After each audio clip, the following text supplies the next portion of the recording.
everybody. Greetings and salutations. I hope that you all are having a wonderful day and the dog just goes crazy. Literally no telling why the dog is going crazy. Ask not for whom the puppy woofs for thee. I'm Spartacus. I'm Spartacus. I'm Spartacus. I'm Spartacus. I'm Spartacus. I'm Spartacus. Spartacus. Moose. Thank you so much, my friend. Very much appreciated. You are Musicus. Shmonite, thanks so much for being here, even though it means you have to do chores. I hope that there's not some Pavlovian reflex where I start talking and you feel the need to clean up the house. Right?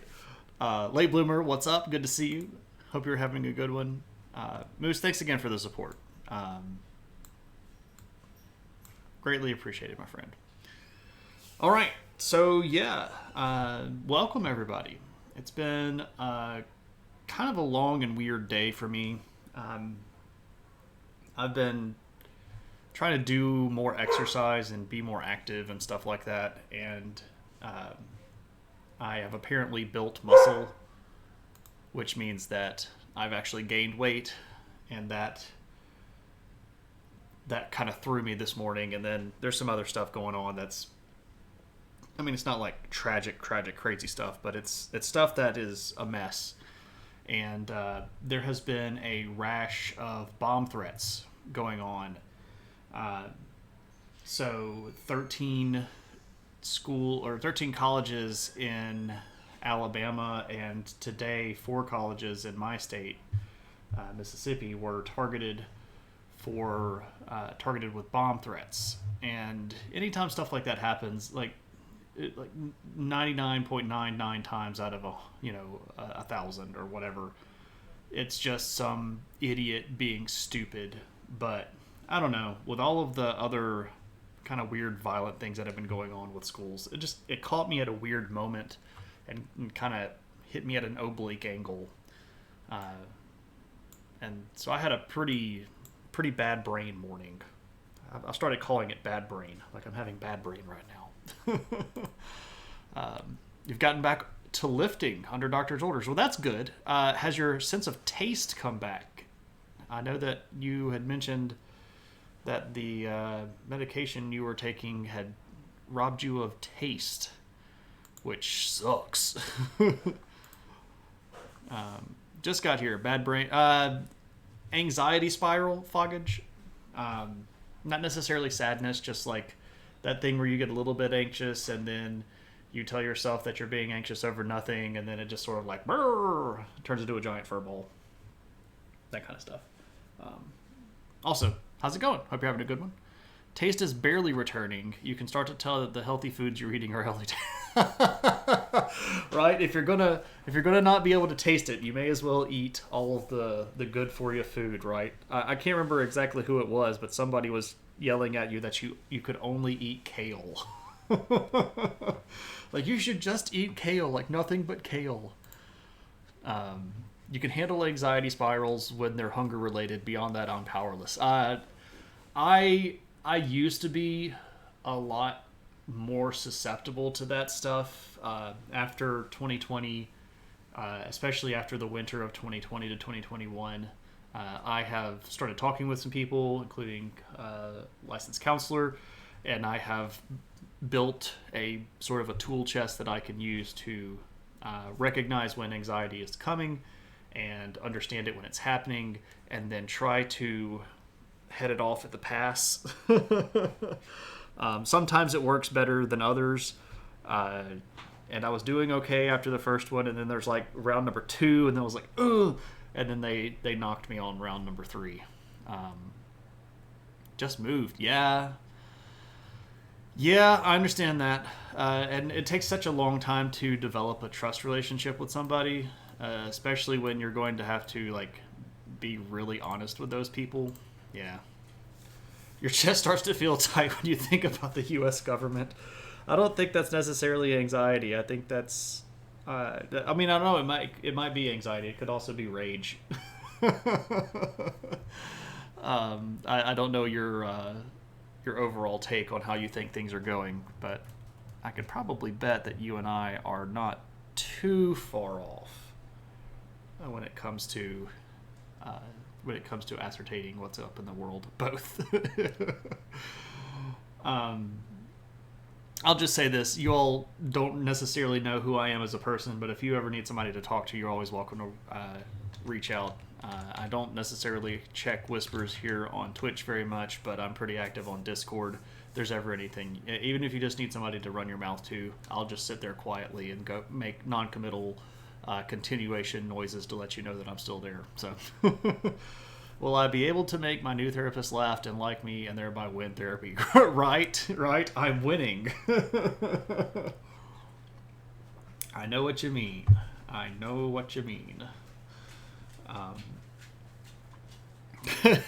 Somebody told me, well, one of my, so anyway, without getting into it, a person that I've been speaking with told me that I don't get money back if I make them laugh. It's like, but I'm making you feel better. I'm doing your job. It's like not the same thing. What's up, Tuna? No, you're actually here really early, and we've got like about an hour and a half or plus yet to come. So there you go. Good to see you, Tuna. Hope you're having a good one, my friend. All right. You're still at work. I got you. I'll talk quietly then.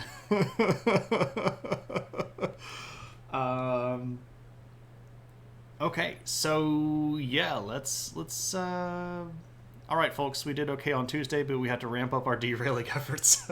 The tangents were on like high point when it came to Tuesday.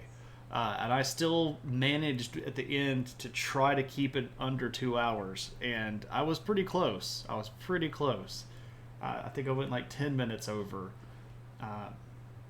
But man, there were some tangents galore. KP's like, hold my scotch. So how about China?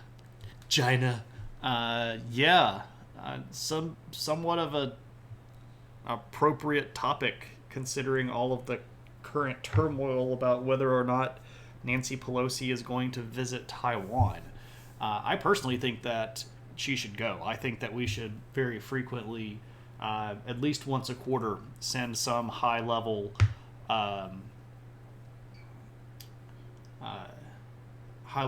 government official to Taiwan, as long as they're interested in having us over, right? I don't want to like just pop in on Taiwan like, hey, we're here.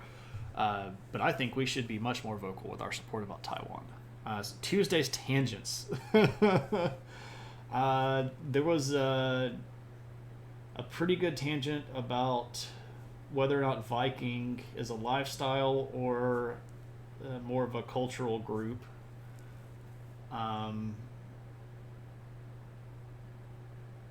There was a tangent about movies, but I can't remember which ones. You think China would collapse if they invaded Taiwan? I have so many conspiracy theories about China. Well, I mean, they're not necessarily conspiracy theories. They're fairly well founded. They're just not what a lot of people would normally say about China. What all did we talk about Tuesday? Good gracious, so much stuff.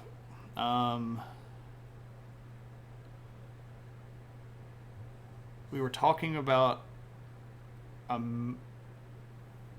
particular movie, and I didn't want to spoil it. Oh, we were talking about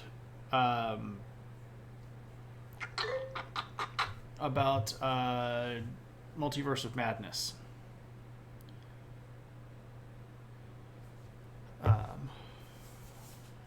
Scandinavian biker gang wars. Yeah, I have theories. That's a good way of saying it. Yeah, I've done my own research. I don't know if I can if I can remember three things that derailed me. I just know that they kept coming pretty fast. Yeah, One Division and Multiverse of Madness was one of them. I preferred the Viking one to that one.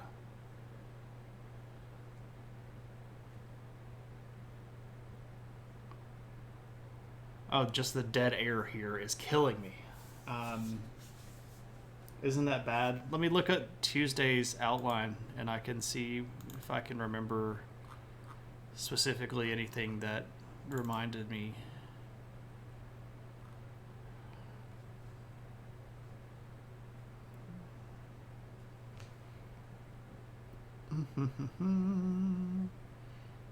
We talked a lot about so the topic was Sweden. Oh, we did get derailed talking about land wars in Russia.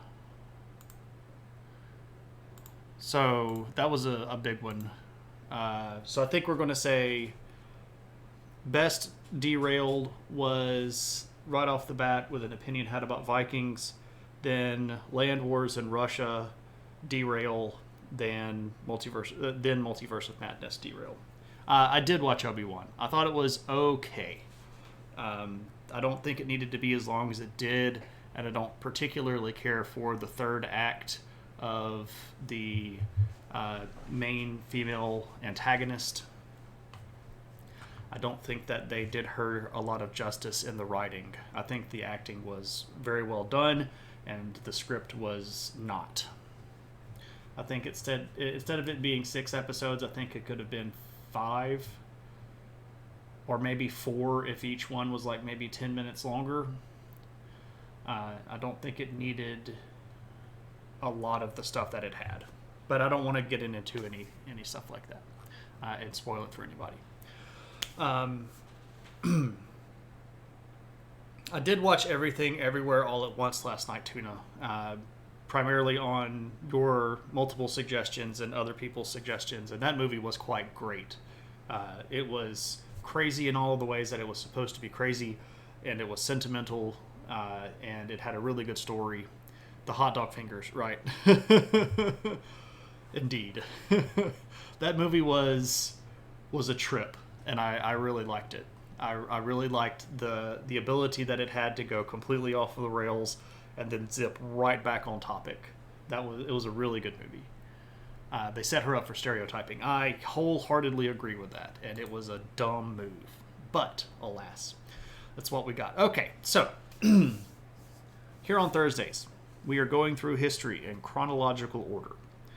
And this means that we have certain periods of time that we talk about in what I've started calling phases, because we stole that from Marvel, right? So we are in what is the 12th phase, which, fancy schmancy, we're like 3 phases, or like, never mind. We're a lot of phases past Marvel. But anyway, the idea here is we're looking specifically at the 7th century. So this is the year 600 to the year 700. That's the 7th century, right? And tonight we're going to be looking at China. So China in the 7th century, what they call it? Rakakune? That was great. So what's going on in China in the 7th century? Well, we have a pretty interesting set of stories tonight. This particular century is a really good one, in my opinion. I like the way that this one plays out, because there's intrigue and there's witchcraft and sorcery and all that fun stuff that we've come to love about China. There are overbearing mother-in-laws and grandmothers and wives. There are really horrible decisions made by really incompetent young men.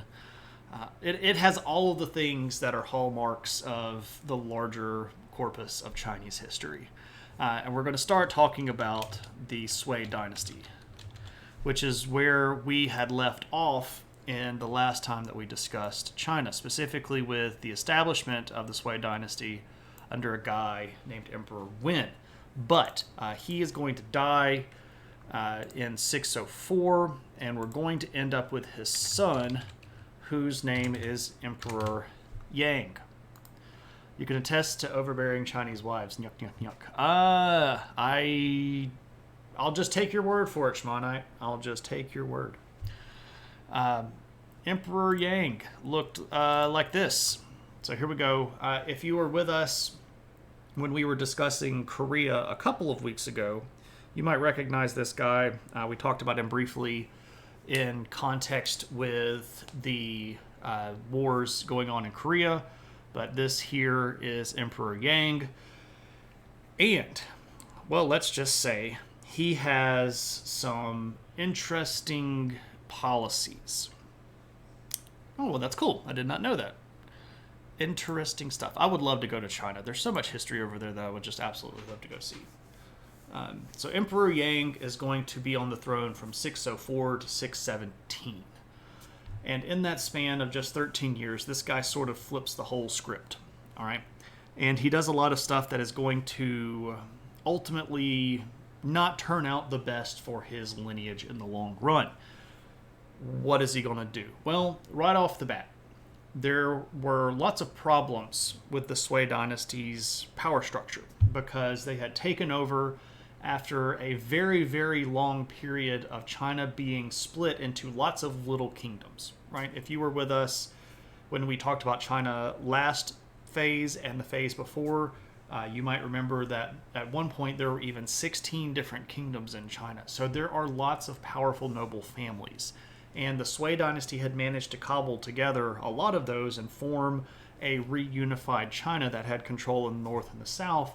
But that didn't necessarily eliminate every single one of these powerful noble families. So one of the things that Yang decided to do as a way to sort of like squash these guys was to completely reconfigure the provincial structure. And in fact, just go ahead and get rid of provinces altogether. Now, what do you do instead? Well, you build these things that Chinese historians refer to as commanderies, which is effectively, instead of having a province that is run by a governor, you have a commandery that is run by a military leader. So he sort of puts all of China under military rule. And that is going to really, really, really lessen the impact of a lot of these rich and powerful noble families. Going even further, as a way to further just hack away at the power that these nobles had, he eliminates basically the middle tier of noble titles. So if you were something like, what would be like an earl, right? One of these lower level positions, your position no longer exists. Only the top three positions in the nobility exist now. All of the lower nobility positions are completely gone. So if you didn't get into the top level, you were no longer noble. You were just a rich peasant, basically. And that is going to cut out a lot of that old power structure. Because, of course, the top level power structure were going to be the nobles that he was appointing directly himself. So he's basically getting rid of all of the opponents and only keeping the positions that he can fill with supporters, right? They're like moths, right? So a moth in Star Wars world is a military position that has some governmental jurisdiction, typically in places that are parts of the galaxy that aren't directly under Imperial control, right? That's a similar sort of situation that we're dealing with. Would that I were a rich peasant, right? You've seen worse beards. Yeah, he's got kind of a scrawny little beard, but it's not the worst beard ever. So you can see here that with these moves, Yang is not building a lot of favor, especially with these nobles. He's going to take even one further step to completely overhaul the government. And in doing so, he basically eliminates all of the official, they're technically called organs of state, right? So this would be like, if we're in the United States, This would be like the president eliminating the Department of Justice and the Department of Transportation and the Department of Education, et cetera, and rebuilding this with new departments that were completely at the whim of the president. So what Emperor Yang does is eliminates all of the old official bureaucratic structure and rebuilds it with new positions that he's going to be able to appoint directly himself. So this is once again a big motion to sort of centralize his power. So forget all of you nobles that don't do what I tell you to do. Forget all of you nobles that were from administrative structures in past kingdoms. You don't matter anymore. The only people that matter are my people. Well, I mean, he's not the most popular guy, even with himself. How big of an area is it at this time? It's a great question. We're looking at something that's about like this. So this is bigger than any kingdom in China had been in quite some time. But if you note, it's not particularly as big as it had been in the past. Specifically, these southern regions, which were home to what the Chinese referred to as the southern barbarians, and these northern regions up here, which were being held specifically by people like Go Turks, who we've mentioned several times. Of course, the Korean powers were still over here. We have also the Tuya Hun, which sort of sit right around here in this sort of Tarim Basin area. And a group that we haven't talked about that we will end up introducing here in a second, but we'll also end up having a stream about, at least partially about, are the Tibetans. So around this time, the various small city-states of Tibet end up forming a larger Tibetan empire.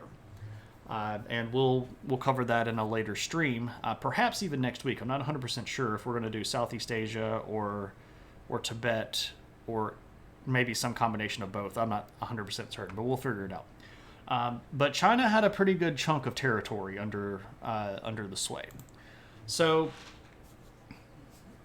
he's got a bunch of territory. He's reorganizing everything. He's putting his people in. This is going to give him a lot of power, and it's also going to give him a lot of decision-making ability on a unilateral sense, right? He doesn't necessarily have to worry about the nobles because they're not as big of a deal anymore. And this is where he starts kind of going awry, because to a certain extent, everybody knows that when a new dynasty takes over, they're going to punish the nobles that supported the old dynasty. That's just kind of the way that it worked in China, right? So the local people were used to seeing a new dynasty take over and then lots of, fallout from that. But what the Sui dynasty does that previous dynasties had done, and done to disastrous effect, is they start to abuse the population, right? How are they going to do this? Well, first off, Emperor Yang decides that one of the ways that he wants to be able to keep tabs on this larger empire is that he wants to be able to travel to any given point in his empire at any given time. And of course, because he's an emperor, he needs to make sure that he has a palace that he can stay in. So he starts construction of like 20 different palaces all across the empire. He doesn't ever necessarily plan to go to one of these places, but if he were to want to go there, he would want to be able to live in a palace. So this is a very exorbitant outlay of money for something that is clearly not really needed, right? So that starts, it is very expensive. So the Empire implements the first high-speed rail line in history. If only it were that viable, right? So he starts building these palaces all over the place, including a new palace for himself to live in, because he got told by a mystic advisor that the feng shui of the palace that he was living in was bad for him, so he needed to build another palace and move. So he did. He also decides that he wants to be able to move ships from northern China to southern China uninterrupted by river systems. So there's, the big Yangtze up here, and there are other smaller river systems that are down here in the southern part of China. You can see them snaking around right through here. That kind of pops out over this way, and then some over here. There had already been work to build a canal that connects these two rivers, but the big river system here in the south that runs up this direction had not been completely linked in. So he's going to start building or commanding the construction of what becomes known as the Grand Canal.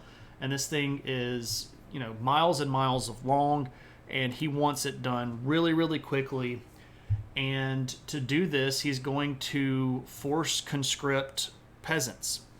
And because of the backbreaking pace that he wants this stuff done, there are fairly conservative estimates that somewhere between 40 and 50% of peasants that worked on the Grand Canal ended up dying. Like, he worked them to death. Were there competitive feng shui events to figure out who the emperor should listen to? In a strange way, they weren't necessarily organized, but if you could get an audience with the emperor and you could show him that your prognostication was better than the court prognosticator, you could get in. There are, and this is actually something that gets recorded really, really well in a lot of the ancient Chinese documents. These people were superstitious as crap. They constantly went to their mystics, and they would run to get their fortunes told, and they would do horoscopes, and they would try to banish evil spirits from locations, or if they had done something bad, they would try to appease the angry spirits that they had angered. There was a lot of superstition going on inside of China at this point, and we'll actually talk about how that gets some people killed here in just a little bit. But yeah, there were points of time where if you could impress the emperor with your abilities of, fortune telling or exorcism or something like that, you might get a job in the court. You're sure all of his generals would be happy to give all of the money to build all of this? Yeah, also, those peasants that he's killing are their foot soldiers, because one of the groups that he sort of commands to do this are what are sort of like, the Army Corps of Engineers people, if you want to get a modern equivalent to this stuff, right? So he's burning through his population, he's burning through all of his money, and he's not done. Because the Go Turks in the north began to invade along the border, which, again, is more or less right around in here. And he decided, we need to go back and we need to shore up the Great Wall. So send more people up to rebuild the Great Wall. You predict in the very near future Shane will get distracted by some off-topic rabbit hole and go off on a rant. Cave, that's not necessarily a hard prediction to make. That is just as liable to happen as not. But it's good to see you, my friend. I hope you're having a good one. I hope that the C++ is treating you nicely. How's it going, Nix? Hope you're having a good one as well. We've got some good people in the chat here. We've got Cave Geek in the house. You got to go give Cave Geek a follow. We've got Nick Slottle in the house. Both great artists. You'll have a good time hanging out with them. So you're saying you're not impressed. If you could predict something a little bit more out there and it come true, maybe. But, that's like me saying it's probably going to rain tomorrow. At this point in July, where I live, it's probably going to rain tomorrow is the prediction for like every day the next 2 weeks. Just the humidity and the heat combines, and it's probably going to rain tomorrow. So he's got all of these palaces being built. He's got these big canals being built. He's got the Great Wall being rebuilt. And on top of all of that, then he decides we gotta do some conquering, right? We gotta beat some folk up. So let's go to war. And some of the armies that he has are going to end up being used to suppress some of these nobles, right? He's kicked them out of power, and then they decide, well, I mean, we're going to take what money we have and raise an army and go into rebellion because it's, better that than just to go off quietly into the good night, We'll rage against the machine. So he has to put down some rebellions. He also decides we're going to go invade Southeast Asia, specifically right down here. If you remember in previous discussions, or maybe you haven't been around when we talked about this, but there's a region right here in what is modern-day Vietnam where a group of people called the Champa lived. And he's going to go fight a big war with the Champa and manages to do quite a bit of damage to them and take some territory. And then on top of all of that, he's going to start invading Korea, and specifically the northern kingdom here of Goguryeo. So if you were with us when we were talking about Korea, this is where this sort of ties in. One of the reasons why China, which was so big, was having such a hard time defeating Goguryeo, but that was so small, is because of all of this other stuff going on, right? There's just too much other activity in the empire for anybody to be able to successfully conduct a war that far away from home base. Predict the Mega Millions Powerball thing that's like over $1 billion. Right. If you buy that ticket for me, I'll split it with you, and then we'll live for the rest of our lives off of the $300 million we'd each get, pretty much. Conquering requires conch shells. Right, you don't have the conch shell. You can't conquer right now. What's up, David? Good to see you, man. You've been to the Conch Republic and tried conch fritters. I don't know if I've ever had conch before. Maybe at a really high frou-frou. Are you not entertained? Aristotle, what's up, man? Thank you so much for that raid. Welcome everybody from Aristotle's channel. If you were in there 30 minutes ago, you were probably listening to me, or not listening, I guess. You probably saw me typing bullcrap in the chat. So welcome Aristotle, and to everybody raiding in. For those of you that might not know me, hello and welcome. My name is Shane. I teach college history and sociology, and on chat here we goof off and have fun and talk about history stuff. Not necessarily in a way that is like stuffy or boring, or at least I don't think so. We kind of try to have fun, and I mean, like, we're talking about Key West street food right now, so you never really know where we're going to go. Bull crap in the chat. Yeah, pretty much. Eris, thank you so much for that raid. If you are not already if you're not already following Aristotle, you totally should.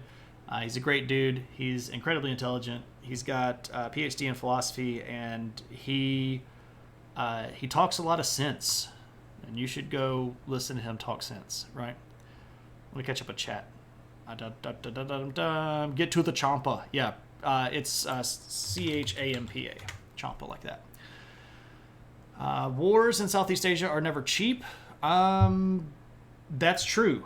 It was rather expensive, especially because the territory right here that China did not control was not friendly with them at this point. There were southern people that had been under control of previous kingdoms that were being dominated by Chinese people that were not Han Chinese ethnic groups that did not like the fact that China was once again expanding south in the southward direction, and they caused a lot of trouble while China was trying to conquer down in this region, fighting the Champa. So, correct. Especially land war, don't get involved in those. Correct. Conch fritters in Key West are street food. Yeah, that is further south than I think I've been. I know it's further south in the States than I think I've been. I think I might not have ever been that low latitude, period, though. I'm pretty sure that everything that I've been to in Europe and Asia is above that, latitude-wise. You would tell me all of the weird stuff that was discussed in AiH streams, but Shane contributed the most. What's up, Lumpy? My friend Lumpy Dragon Potato is a Minecraft streamer extraordinaire. You should go give him a follow. Also in the room, we've got David Peterson, writer and author of one of my absolute favorite comic books. Writer and artist, rather. Writer and author are the same thing. Mouse Guard. You've seen me wear Mouse Guard shirts. You've heard me talk about it before because it's great stuff, and you should go give David a follow and watch him draw some of it. For what it's worth, everything Shane said was true. I do my best. Hey, Infernal. Infernal is in the stream. Infernal is a sort of a variety streamer. Been playing a lot of games lately. Occasionally does do some just chatting stuff when you get Ann off on a tangent. Great streamer. Lots of fun. Very intelligent. Should go hang out. Had a great day of science. That's good stuff.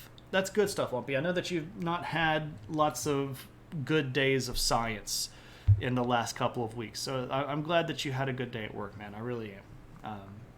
You deserve a break because you're a good dude. So, all right. We're talking about China tonight, though, and specifically we're talking about the Sui Dynasty of China, which I guess I should do this way, and then we're talking about Emperor Yang, who is this guy. So this is Emperor Yang, and we're talking about the Sui Dynasty, which controlled at this point this chunk of land. So you can see here, I was just mentioning those southern territories that were causing a lot of trouble, sort of this cutout region right here. Now, previous Chinese dynasties, especially when we were in the northern and southern periods, had controlled this region, but the Sui had not been able to bring them back under their sway. Yeah. See what I did there? Okay. So, Emperor Yang had done a lot of stuff. He had built a whole bunch of things that he didn't have the money to build. He had kicked a lot of nobles out of their positions. He had effectively put the entire country under military control, and he had utterly reorganized the bureaucracy to sort of put himself even more centrally in control. He had started 3 wars. One of them was massively unsuccessful and cost the lives of tens of thousands of Chinese troops, and his building projects were also killing tens of thousands of troops. So he was doing a lot of stuff, and he wasn't particularly very happy. C-. Not the best looking guy when it comes to emperors, right? So what do we do? Well, to pay for all of this stuff, because he had, bankrupted the country, of course, you got to raise taxes. So taxes go through the roof because you got to fund all of this junk. Also, when people don't want to, fight in the military because you're not paying them, and they don't want to go work on these big projects because you're literally killing them, then you start going around and rounding people up. So forced military impressment and forced work conscription, where you were expected to show up, and if you didn't, you'd get killed. But of course, if you went to work at one of these big things like the Grand Canal, you had about a 50-50 shot of being worked to death in the first place. That's exactly what you do. You assassinate him. And the particular guy that is going to assassinate him is a dude named Li Yuan.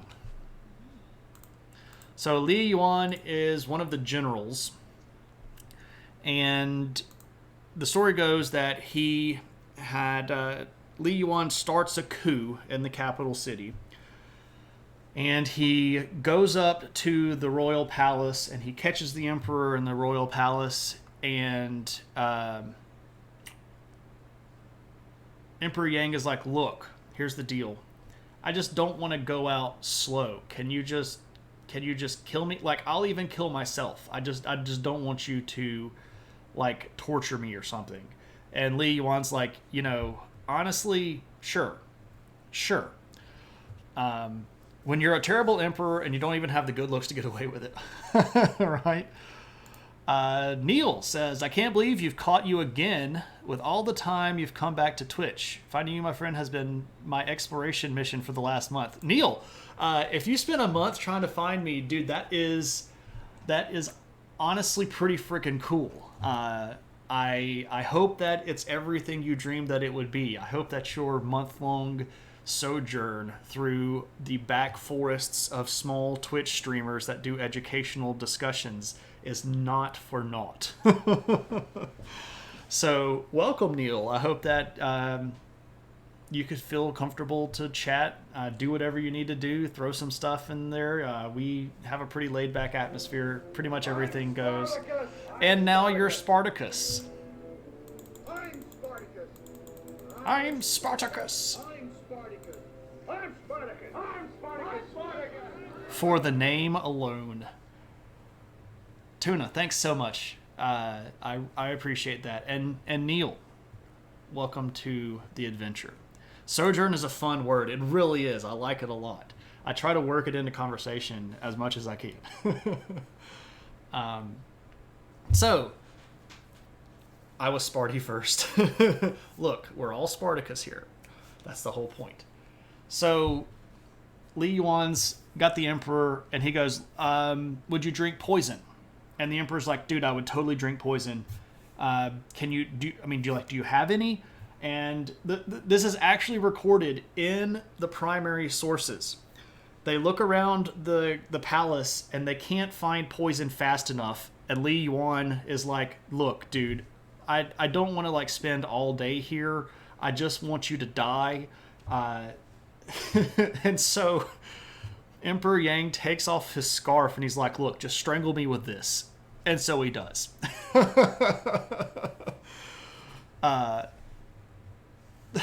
So he gets assassinated right there. And at that point, you might go, okay, so does Li Yuan set up, yeah, like, die faster? Right? How, dude, you go to the Imperial Palace of China, right? Where everybody gets murked like every 5 seconds, and you can't find poison. Really? Really? It's one of the many underrated advantages of modern civilization, the undersink poison repository. Right? You just, there's bleach and Drano. Don't kill yourself. Seriously, don't kill yourself. Yes, that month has been well spent. You truly mean that without a hint of sarcasm. Wow, Neil, if you're trying to flatter me, you already have, my friend. It won't get you very much. I don't have a lot of pull or a lot of sway with anything, but I really do appreciate it, and I really do hope that you have a good time here. That sounds like a really bad Kung Fu movie plot, right? It's why there aren't as many emperors around, right? So if somebody wants to set off the assassin counter, we can assassinate Emperor Yang. Bloop. So you might think, Li Yuan, you've just led a successful rebellion. What are you going to do next? And he goes, I'm going to Disney World, China. Can't find poison when killing someone. It's the kind of laziness. Yeah, right?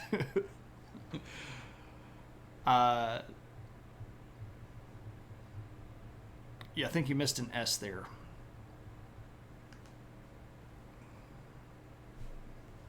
It's got 2 butts in it, Tuna. Hong Kong or mainland Chinese Disney? Here, I'll do it. Boom! So for those of you that are not maybe brand new to the stream, every time someone gets assassinated, you can do 'assassin, and it will run our ticker of how many people have been assassinated. We missed a couple last stream because I don't think anybody was paying attention. It's not an accurate science. It's just something that you can do to get you involved, right? Hong Kong Disney is better. I don't know. I've never been to either one.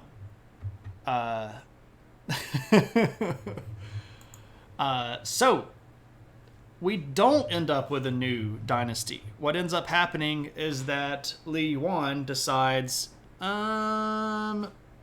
We're going to keep one of the cousins. They find a cousin in the Sui dynasty, and they put him on the throne, and then they kill basically all of the other males.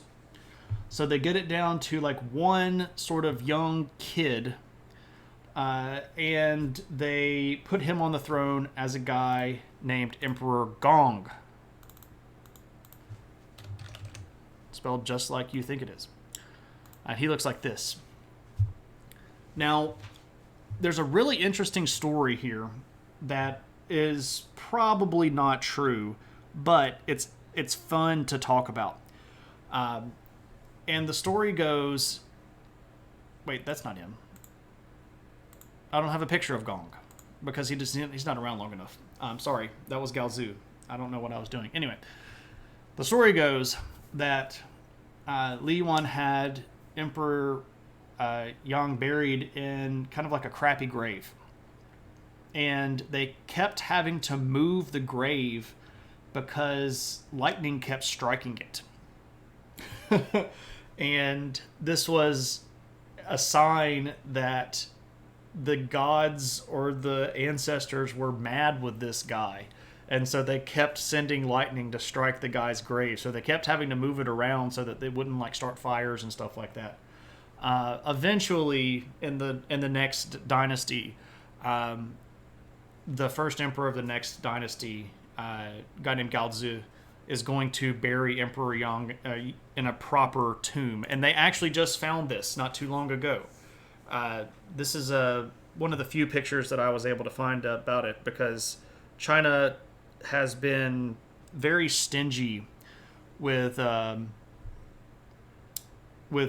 excavation photos. So they were doing some modern construction, and they ran across this big tomb, and after examining grave goods, they found some pretty clear inscriptions that this was the grave of Emperor Yang, of the Sui dynasty.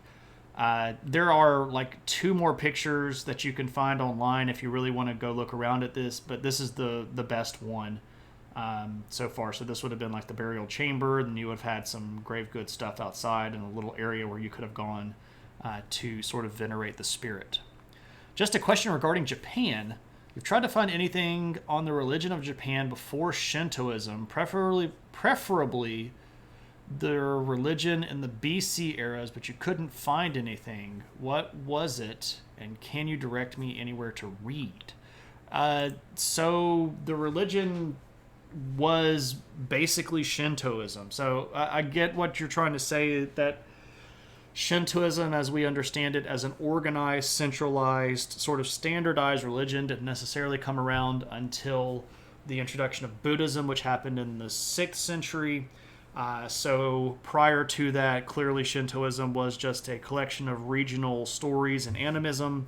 The problem with trying to find a book that talks about that is it's going to be very heavily based on the little bit of archaeological data that we have. And I don't know of any good single compilation of that. What I would encourage you to do if you really wanted to learn more about traditional Shinto beliefs prior to the centralized standardization of it is to actually go study the process by which they standardized it. Shinto was around from the earliest animistic parts of Japan. It was an outgrowth of their natural sort of traditional beliefs, right? So the different gods would have almost certainly have been different, perhaps clan deities, or even regional deities. A lot of the pilgrim sites have pretty clearly been used substantially earlier than the 5th century or the 6th century of the current era. A lot of these places have been used for 2,000 plus years.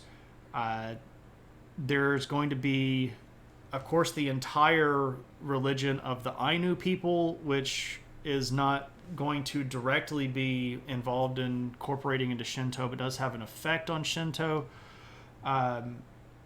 I did a stream on the Ainu, and the VOD is something that you could check out there, and I talked specifically quite a bit about their mythology.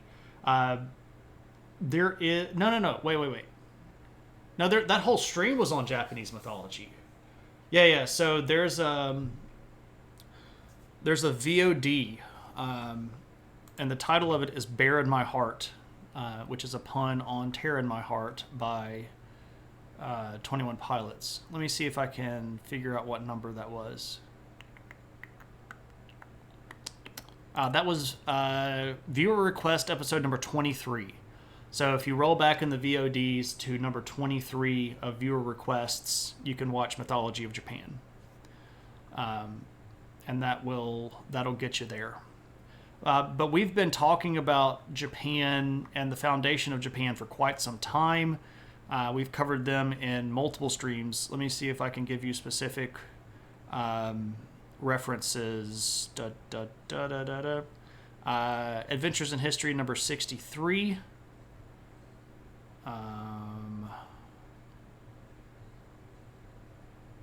63, 86, 95, and then this one here. And we've done a couple of other things, but it's much more recent. Like we've done the Meiji Restoration, we've done Edo culture and art, we've done samurai.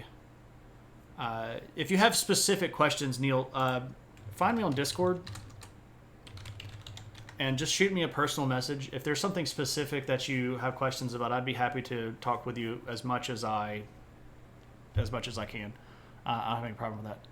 The Japanese and Koreans originate from the same people. Would be awesome to know. They believe.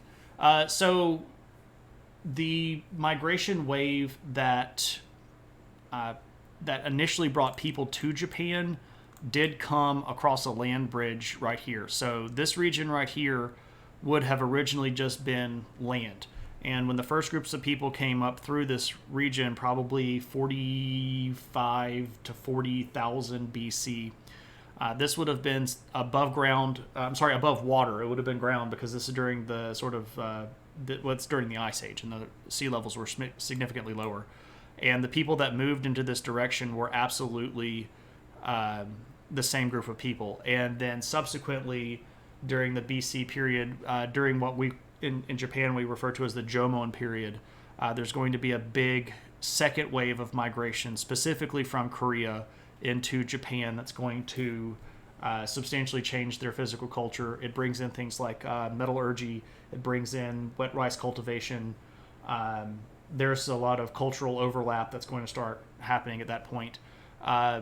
The Ainu religion of northern Japan, so the island of Hokkaido, northern Honshu, these islands right here, is actually really similar to this group of native people that lived right here in Manchuria. So this sort of larger region right here would have been kind of a contiguous religious group as well. There are still people that practice what we might call Ainu culture in this part of the world today, which is, if we throw on the modern borders, this is right here where China kicks over and this part of Russia sort of swoops down. So, boom. A Chinese Doggerland, yeah. So I know that was a long answer to what might be a short question, but that's sort of the way that you get it. You found it amazing that the Japanese and Koreans are closer to the Africans, Arabs, and Indo-Europeans than they are to the Chinese. Ooh,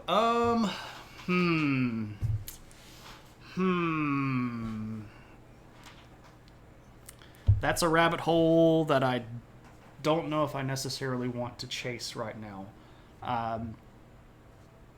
That particular stuff is that the particular haplotype and genetic markers that you are referring to are very speculative in their assertions. It's a deeper discussion than, these people are genetically more similar to Africans than they are Chinese. that's not necessarily stating it in the most accurate way. The most accurate way to say that is that Chinese people and Korean people have a similar ancestor in Africa, and the genetic admixture that is in China has shifted more than the genetics of Korea and Japan, mostly due to the fact that China is a much more substantially sized area that has had a significantly larger amount of external invasion than either Korea or Japan has. So it's not that everybody in China is different than, I don't know. It's a really, really deep and kind of a messy situation that is full of political charge and would require a pretty soft touch to actually explain accurately. Yes, so and Magnificent hits it on the head, right? It really depends on which specific haplogroup genetic marker that you're pointing at, and specifically which. Okay, that's just a really, really deep question, and that would be almost an entire stream's worth of material to try to unpack that. I get what you're saying. It has the beginnings of truth, but to be fully understanding, it would have to be. There we go. You're talking about linguistics and not genetics. Oh, see, now that is even more hot take. Japanese and Koreans are part of the family group that includes Indo-Europeans and Afro-Asiatics, where China is not part of that group.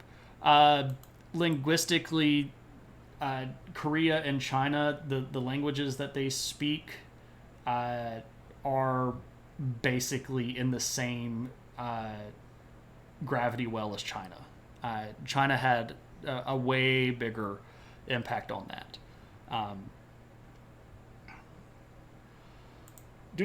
So China and Korea are part of the family group that includes Indo-Europeans and Afro-Asiatics, where China is not part of that group.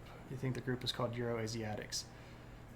So first off, anybody that is asserting an absolute truth of linguistic groups that far back in time is asserting things that they can't prove conclusively. The language of people that far back in history is almost impossible to state with any level of certainty.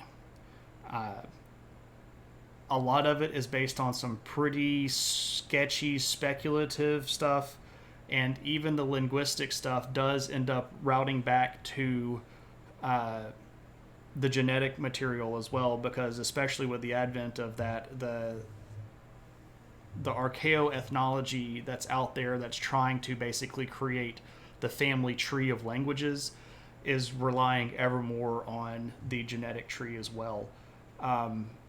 There are, oh man, these are these are both really great topics, and I would love to get into them, but we are already going to be over time as it is. These are great sidetracks. Hang around, save up some points, and buy those as choose your own adventures. Those would be great topics to discuss in length. I don't have.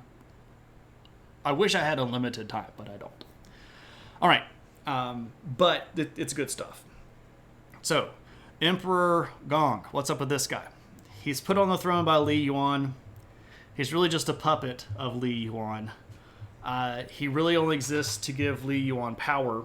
And this is a pretty common thing where a general will take over and they'll kill one emperor and they'll put another guy on the throne, and then they say, okay, promote me.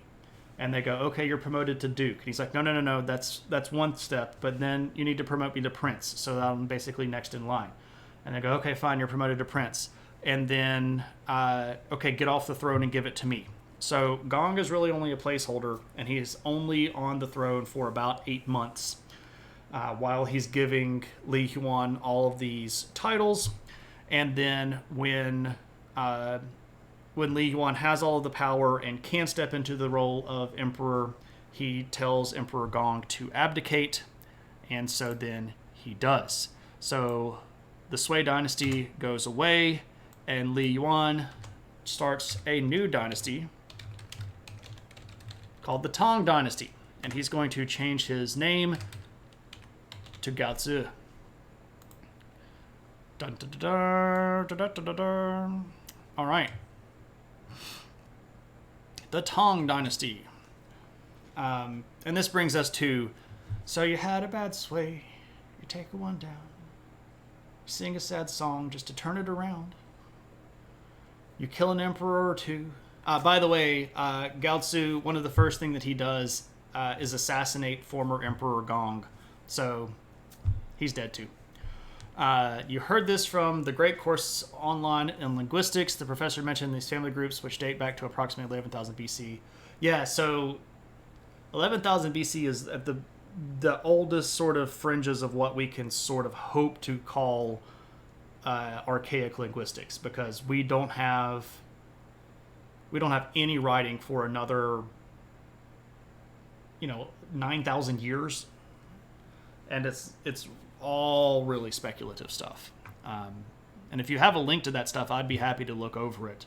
And I'm not going to claim to be some master specialist on ethno-linguistics, but some of that stuff is setting off alarm bells in my head. You hated Tang as a kid. I actually quite like Tang. And I did quite like it as a child. I like orange sodas, though. Kool-Aid, orange soda, all of this stuff is good. Anyway, this is Gaozi, first emperor of the Tang Dynasty. 11,000 years is a long time in linguistics, much less so in genetic drift populations. Absolutely, Meg. So, new dynasty, new emperor. He's got some new ideas, right? Because he doesn't want to end up getting killed like the last guy did. His robe is Tang colored. Coincidence? I think not. Maybe so. Maybe so. It's what the astronauts drink, right? So what does this guy do? Well, when Gaozi takes over and declares himself the emperor, he's got to face rebellions, right? Because all of the people that were in the family, the supporters of the Sui dynasty, they're going to get really upset.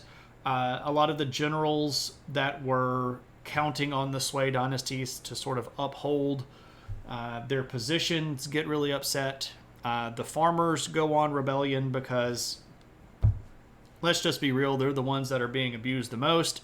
And a lot of the smaller border regions, the commanderies around the border, are going to start rebellions as well, because, hey, when the emperor changes, it's the best time to rebel, because you're going to have a period of transition of power, and you want to grab as much as you can before the dude gets his stuff together, so maybe that you can hold him off when he comes to fight you. So this guy's going to take the throne amidst a lot of crazy stuff, and there's just going to be lots of fighting. And he is fighting both external threats and internal threats. So when the emperor switched hands, hey, look, it's time to invade China, right? And who invades? Well, those Go-Turks. We've been mentioning them for several streams, but the Go-Turk Khaganate at this point was split into halves, and there's sort of the eastern half, which is over here, and then there's the western half, which is over here. But they're related, and the ruling families of the east and the west are actually the same ruling family, and they communicate quite a bit, and they cooperate quite a bit, but they start raiding down into northern China, and this is going to give Gaozi quite a bit of a headache, specifically because he's got two sons, and this is really going to be sort of the story of the early Tang Dynasty. When you have more than one kid,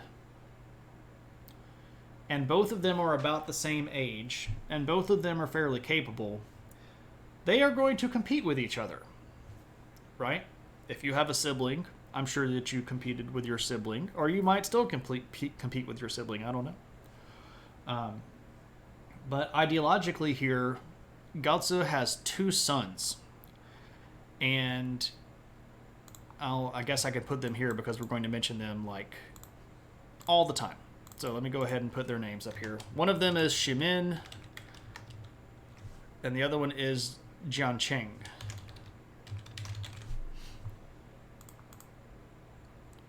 Okay, So Gaozu is emperor, and he's got two sons, Shimin and Jiancheng. So, when the Go Turks invade, he's got to send an army up to stop them, right? And when you've got two sons, they both want to be the ones that are going to go fight the bad guy, right? I want to go fight the bad guys because that's going to bring me glory. And in the coup and the war that was following the coup, Shimin was doing most of the fighting.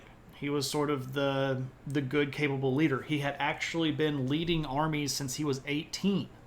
So this is like the good kind of quasi Alexander the Great kid that was beating up on the bad guys and would have been probably the best choice to go fight off the Go Turks.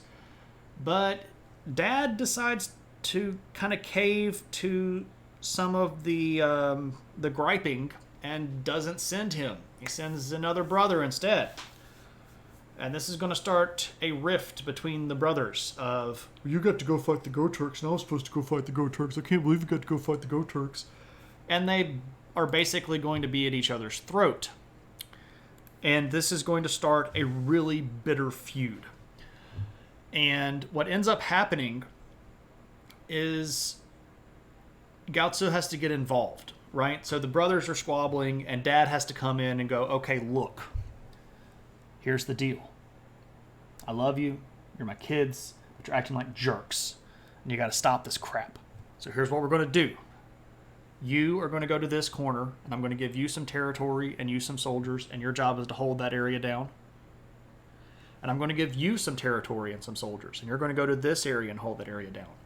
The difference is there's only one capital, and when Gaozu goes around and traveling, it's Shimin that gets to stay at the capital and protect the capital region, while Jiancheng is out in other regions.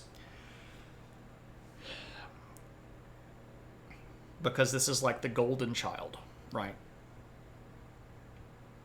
Well, Jiancheng starts fearing that Shimin is going to kill him. And so Jiancheng writes to his dad, and he's like, okay, Dad, here's the deal. I want to increase the size of my personal bodyguard because I'm really afraid that my brother's going to kill me. And Gaozu is like, dude, your brother is not going to kill you. I've got this. You don't need more bodyguards. Just chill out. And then Jiancheng's like, you know what? I'm going to do it anyway. I'm going to increase the size of my personal bodyguard. He requisitions a whole bunch of new troops and builds up this big bodyguard. And when Dad finds out, Dad's like, I told you not to do that. And so he puts Jiancheng in jail. Narrator, he did not chill out. Yeah, pretty much, right?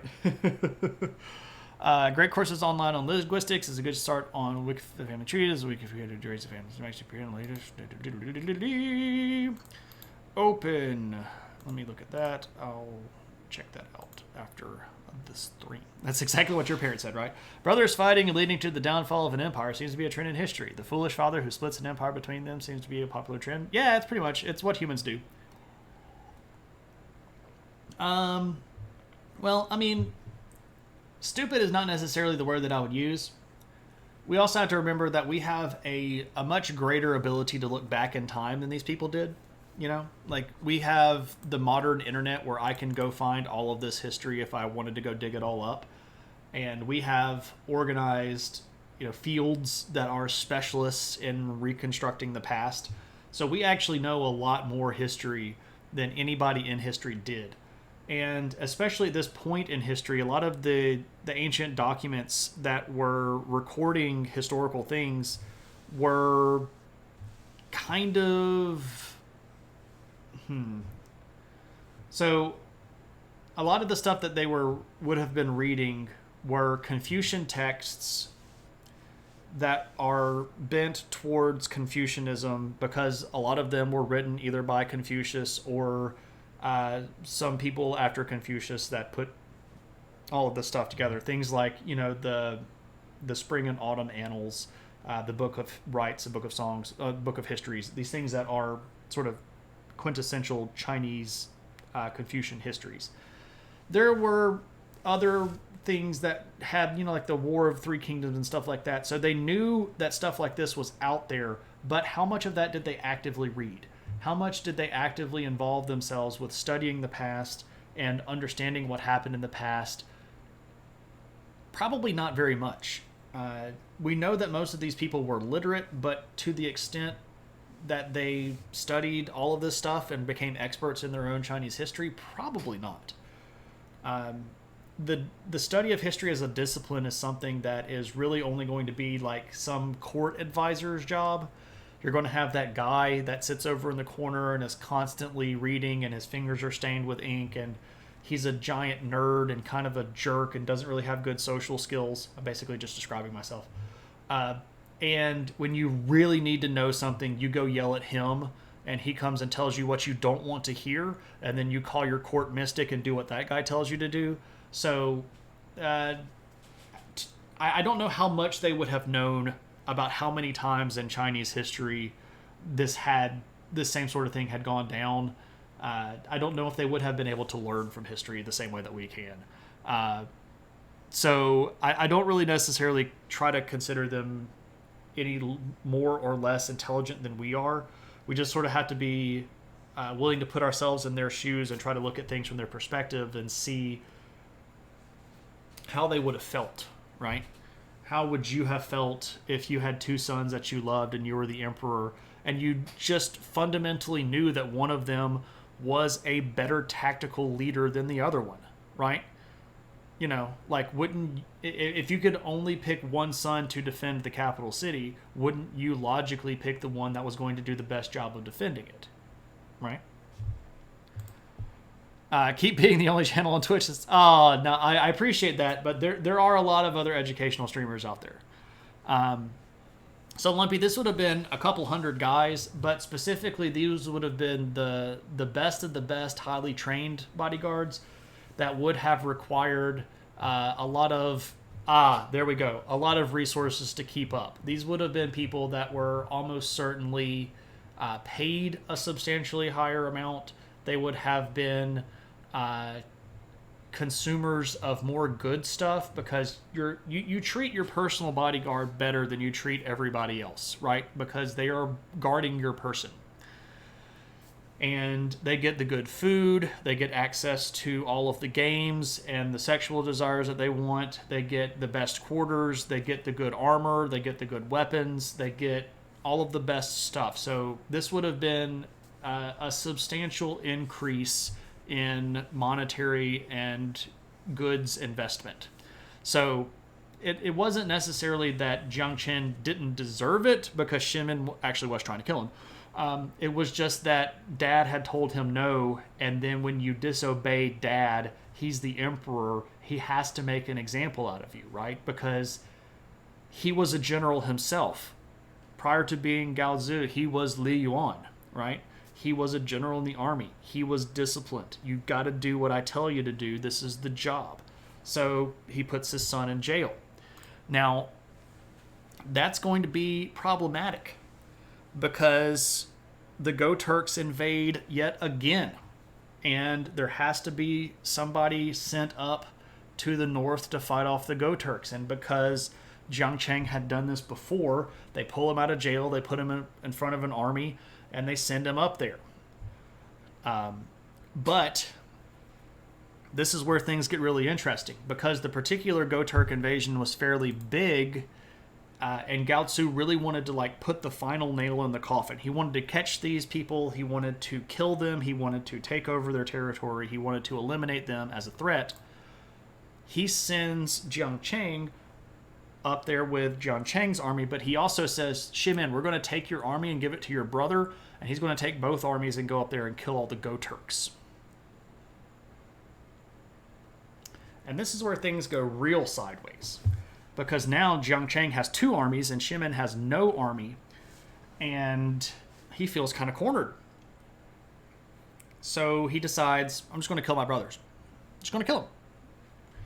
And so he sets up this this plot where he tells his father that Jiang Cheng and a younger brother, who is ultimately inconsequential to the story except for the fact that he's about to get killed, that his two younger brothers were sleeping with some of his dad's favorite concubines. And that he had seen this with his own eyes. And this makes Dad real upset, right? He's the emperor. You don't mess with the concubines. So, of course, the emperor is going to call in his Jiang Cheng and his other younger son to give them the what for. And Shimin sets up archers and soldiers on the inside of this gate. And as soon as Jiang Cheng and his other brother walk into the gate, they just let loose with all of these arrows. And the story goes that Shimin himself shot the arrow that killed Jiang Cheng. So now you gotta get rid of him. So there's another assassination for you. If you're Dad, how do you handle this, right? You were just made a patsy in a plot for one of your sons to kill two of your other sons. And Shimin was like, yeah, I did it. And he wasn't even trying to hide it. He was open with it and just said, I killed him. Yeah. What do you want to do about it? And at this point, it's actually kind of sad. Gao Tzu goes, I quit. Gao Tzu actually decides to abdicate. And in 626, he gives the throne up because he's kind of done, right? He had to face all of these external threats. There were these invasions, these rebellions, and now he's even lost his own sons to this emperor, position. And so he's like, all right, look, Shimin, if you want it that bad, you go for it. You're now emperor. And Shimin is pretty happy with this. And he takes the throne name Taizong. And he looks like this. So Gao Tzu, by the way, doesn't die. He lives another 9 years. And over the course of that 9 years, he basically just tries to sit in the shadows. He sort of fears for his own life. He sort of fears that if he continues to try to exert any sort of command role, that his son will kill him too. Yes, we did see this guy while we were talking about Korea. This is going to be a guy that gets really excited about trying to conquer Korea. You like the hands on the belt pose? Yeah, it's a big, strong kind of pose, right? Where you're showing that I've got things in control. I've got the belt. I'm the guy, right? So Gao Tzu basically lives in, he's taken very good care of, right? He's still the ex-emperor. He lives a life of luxury, but he dies 9 years later and was kind of like done with the whole thing. Just like, I quit. I don't even care. Like, just don't even care. Which is kind of sad. Because, he had to watch his kids kill each other. That's just a mess. All right, so what's Taizong going to do? The answer is a lot. He rules for 23 years. He rules from 626 to 649, and this guy is busy. So what do we do? Well, a lot of things. First off, we're going to try to fix this governmental structure again.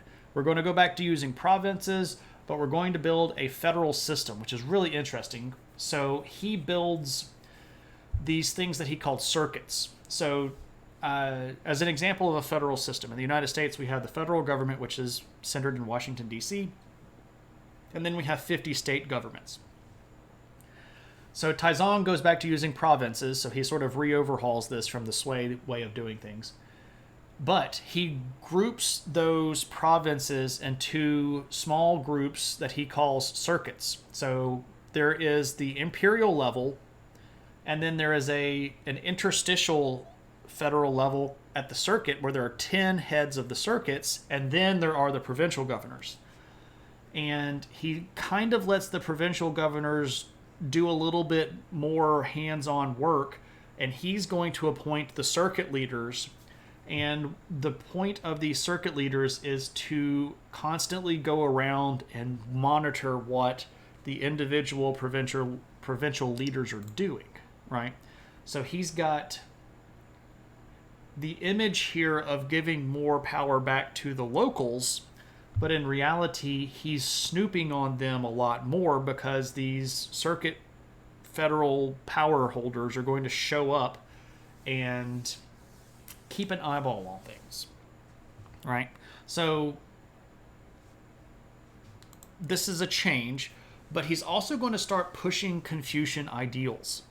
And this is really, really odd considering the fact that he murdered his own brother, right? That's not a good Confucius thing to do. But he is going to really start pushing written tests for government officials. So if you are going to be in any level of official government power, there is a written test that you have to take where you're going to have to be able to write what is effectively your job description. You're going to have to write particular passages from Confucian scripture that back up your particular job functions, right? So, for example, I'm supposed to be a good governor. Okay, cool. What does Confucius say about that? Confucius says this passage, and you have to be able to like write it from memory. And the goal here is you are going to know what your job is, and you're going to need to know what I'm expecting of you. Their very belief system, which killing your relatives is approved. Yeah, there are not very many belief systems where killing your brother is a good thing. I guess he was very much not his brother's keeper, right? Ba-dum-bum, ba-dum-bum.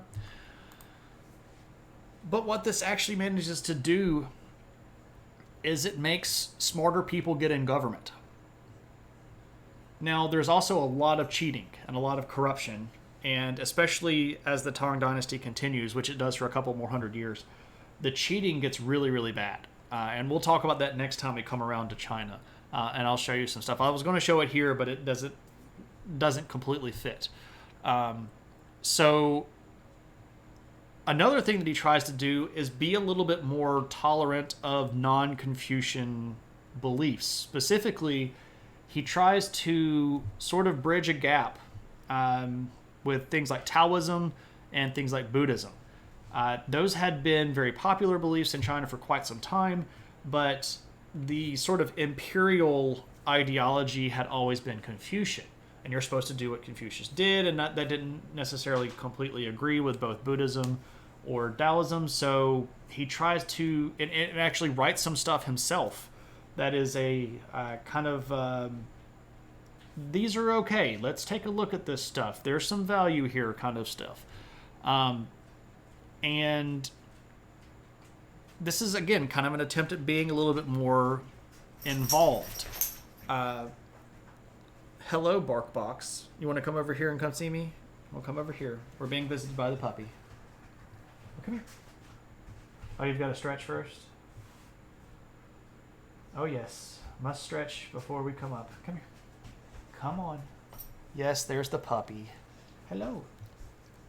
Hello, puppy. What you doing? You were so loud at the beginning of stream. Oh, yes, so loud.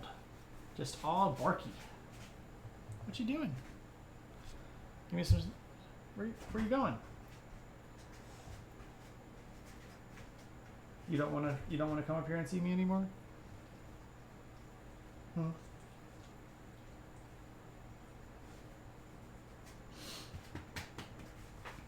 Oh, Kaylee. You rotten thing. That's the puppy. Stupid stereo sound on your TV made you jump. The dog collar sounded like it was coming from your kitchen. Yeah, I saw you reference in Eris's chat that you had a TV. Is it a new TV? Did you get like a big new TV? Oh, dog, you're so furry. She's shedding still so badly. Yes, a very shiny TV. Well, that's cool.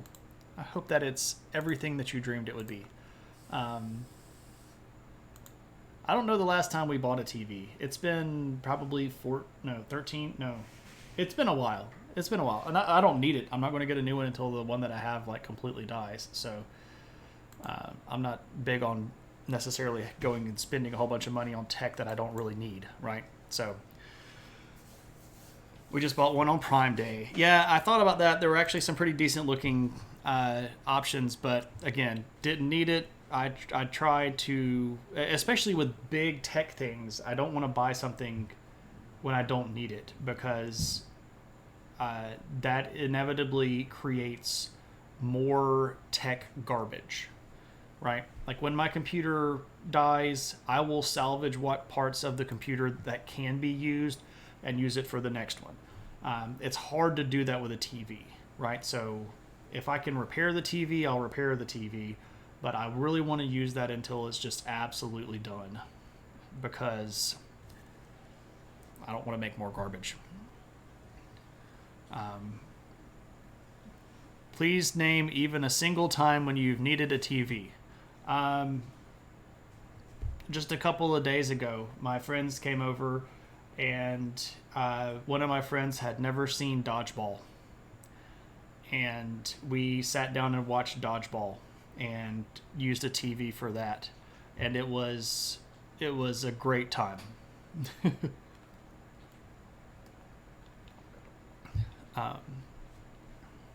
Yeah, so the TV that's in the front of our house is hooked up to my computer, and it's my computer monitor for watching Dodgeball is a necessity. I get what you're saying. Like, in the grand scheme of Maslow's hierarchy of needs, there is no TV area there. I get what you're after, but it is nice to have. Anyway, so one of the things that Taizong does that does get him in a little bit of trouble is that he takes these Confucian ideas and he sort of works up a big evaluation chart. And this is going to be a chart on how nobles are going to be perceived.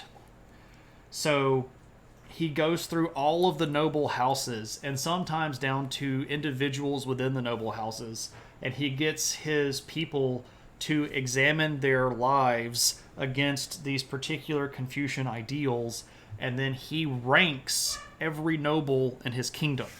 So if you thought that the modern Chinese system of social penalties and things like that is a new idea, it very much is not. Taizong was doing this all the way back in the 620s.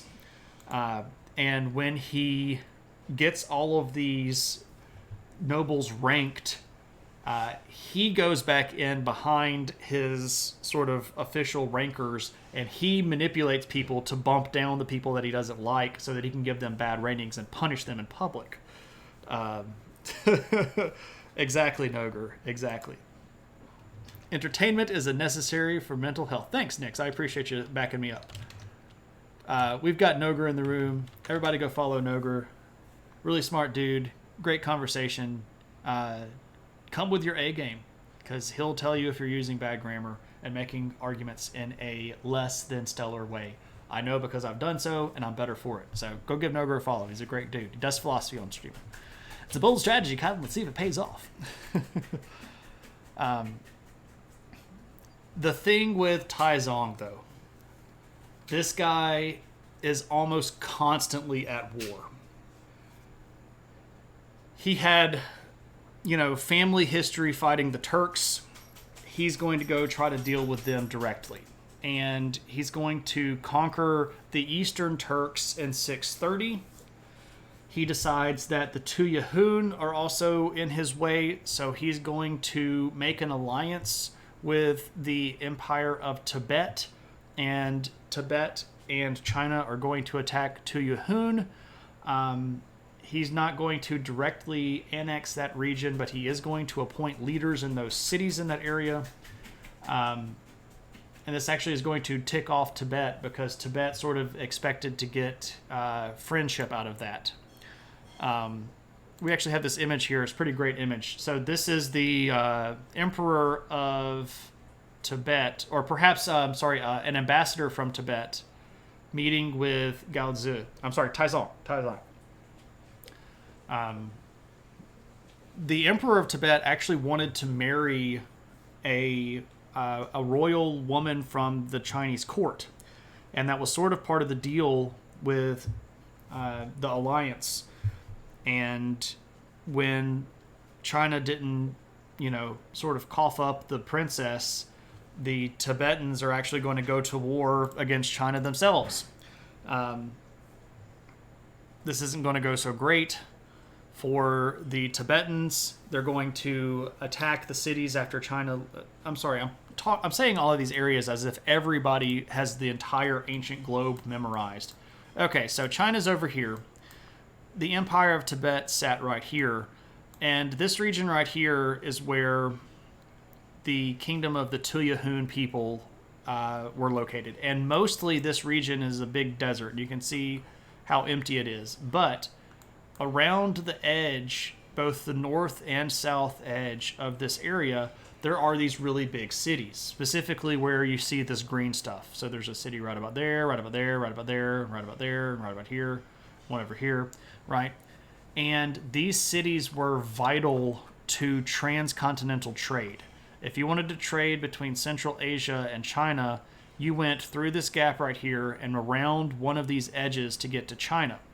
So this area being held by non-Chinese people was cutting down on Chinese profit. So Taizong says, look, we're going to get the Tibetans and China, and we're going to take over these cities. Well, when China did not provide the promised daughter to marry, the Tibetans are going to move in and start taking these cities for themselves, which again is going to then cut down on Chinese profit. So then they've got to go fight. So there's a war between Tibet, and in 638, they call an alliance between the two of them, and they give them not a high-level princess, but one of the lower cousin nobles to marry from the royal family, which kind of shuts them up.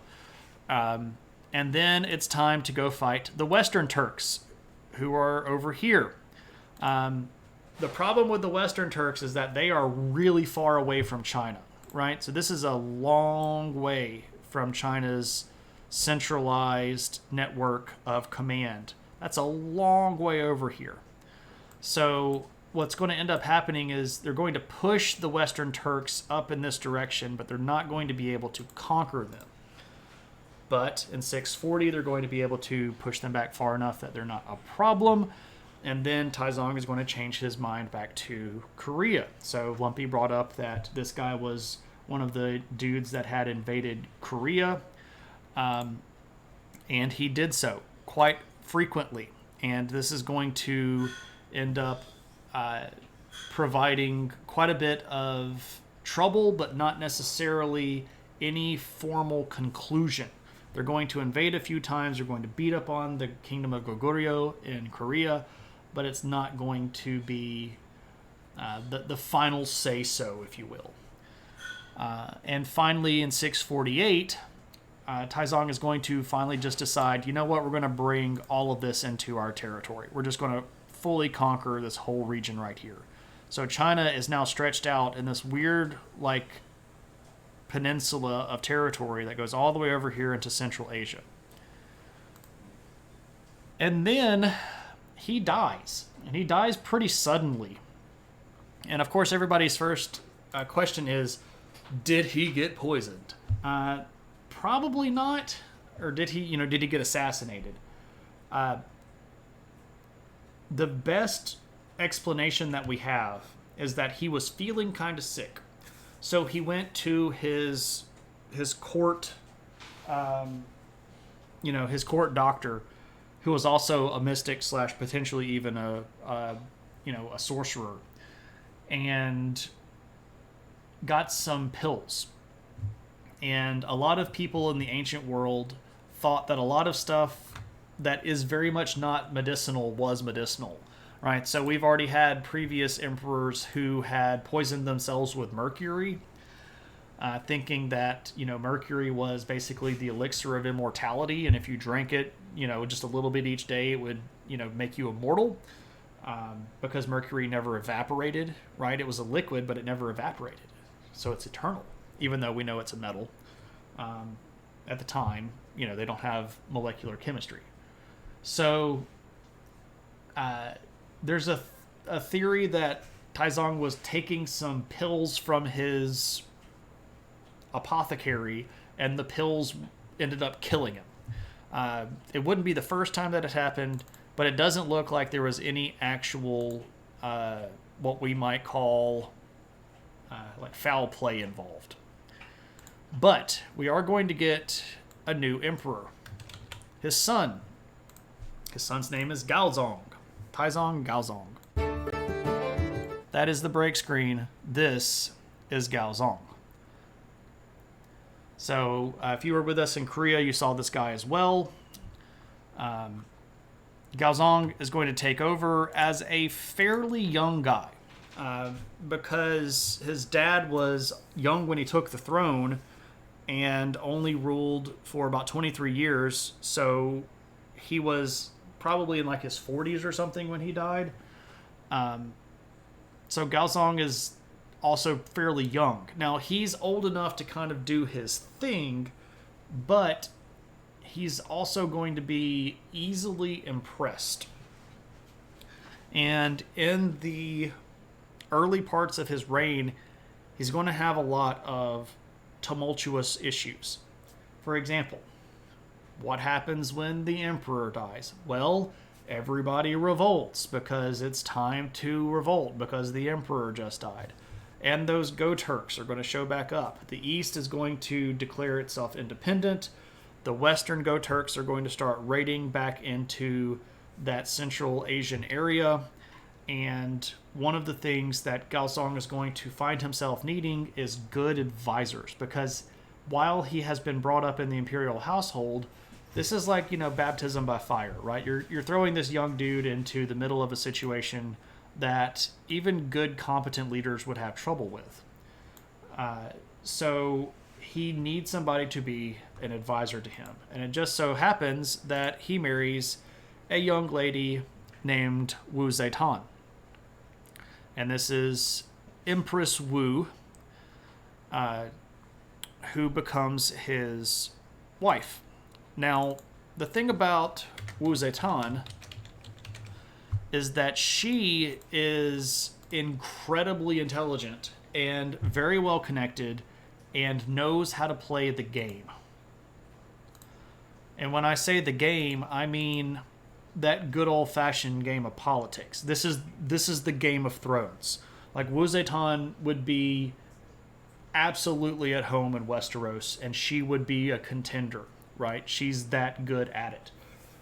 And it does not take very long for everybody to figure out that she is actually the one in charge. Now, what's interesting about Wu Zetian is that she was not even originally the empress.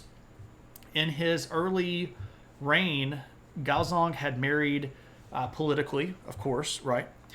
And the marriage wasn't working out very well. Gaozong was not producing male heirs with her. And Wu Zetian is going to use this as leverage. She's going to go to, because she was a consort, and she's going to go to Gaozong and say, look, the reason why you can't have sons with this woman is because the gods are punishing her because she is hiring out witchcraft and sorcerer people to curse other people in other noble families. And the gods will not give you a son because they would know that that son would be under the care of someone who promotes and supports evil, witchcraft, and sorcery. And of course, this is like, what? this makes perfect sense. Surely it's not, I have a genetic issue and the compatibility between this particular woman's genetics and my genetics just is not particularly prone to allowing me to pass on a Y chromosome. No, none of that. It's always, that's a great excuse. It's clearly not me. It's the woman. She's practicing witchcraft. Get rid of her. So Gaozong actually demotes his primary wife from being empress and then promotes Wu Zetian into the position. And as you might expect, it takes less than a year for Wu Zetian to have the old empress assassinated, because you don't leave around the old empress, right? You get rid of the flack. And what's really crazy about the sources of this particular period is if you go back and read how the historians cover this, everybody knew that Wu Zetian was actually in control, to the point that there are all of these discussions in history where, like, it's like they would have court, right? And when you're having court, the emperor sits on the throne, and you come up and you say, Emperor, I'm having trouble with these things. Could you fix this? And the emperor goes, okay, here's what I'm going to do. You do this, and I'll go do this, and I'll send you this and that, and that solves your problem, right? Okay, cool. But in the sources, it's stated that people would go to court and Gaozong would sit on the throne, and then, like, literally right behind this curtain would be Wu Zetian. And the petitioner would give the request, and then the emperor would kind of lean back on his throne, and his wife would whisper through the curtain what he was supposed to do, and then he would go, my decision is this. So she's literally running the country through a curtain, right? If someone approached the emperor at a meal or in public, if she wasn't around and asked him a question, he would not give a yes or no answer. He would always say, this is something that I need to deliberate on. And he would then have to go, like, give the situation to his wife and figure out what to do and then give them the response. Yeah, pay no attention to the woman behind the curtain. She's really running the show. And it turns out, by the way, she's really competent at this. Under her advice, they're going to be able to retake the eastern Go-Turks. They're going to be able to pacify and conquer a large portion of the western Go-Turks. They're going to open up a direct conversation with the Sassanid Persians. There are Sassanid Persian emperors that actually make their way all the way over to China to talk with Gaozong and Wu Zetian. It's great stuff, because you never really hear about this type of history where people from Central, or what we might call Middle Eastern Asia, are having direct conversation with China. Usually there's this magical boundary where never the two shall cross kind of thing. But during this period of time, especially when the Persians are facing Islamic invasion by the Arabs that are coming out of Saudi Arabia, they ask the Tang Dynasty for aid. They're like, look, can you guys send us some soldiers or something? I mean, we're already friends. We're playing chess with each other, but we need some help. Can you help us out? It's really fascinating that this period of time becomes so interconnected on the continent of Asia. And it's really more startling that we never talk about this kind of stuff. And this is why I spend so much time kind of harping on how connected this world was, right? So, what's going to end up happening is that when Gaozong, gets old and dies, he dies in 683.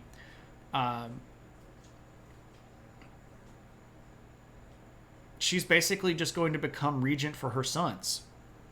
So the next two emperors are her son and her other son, and she's going to be in power all the way until the year 705. So she's going to basically run China from around the 660s all the way through 705.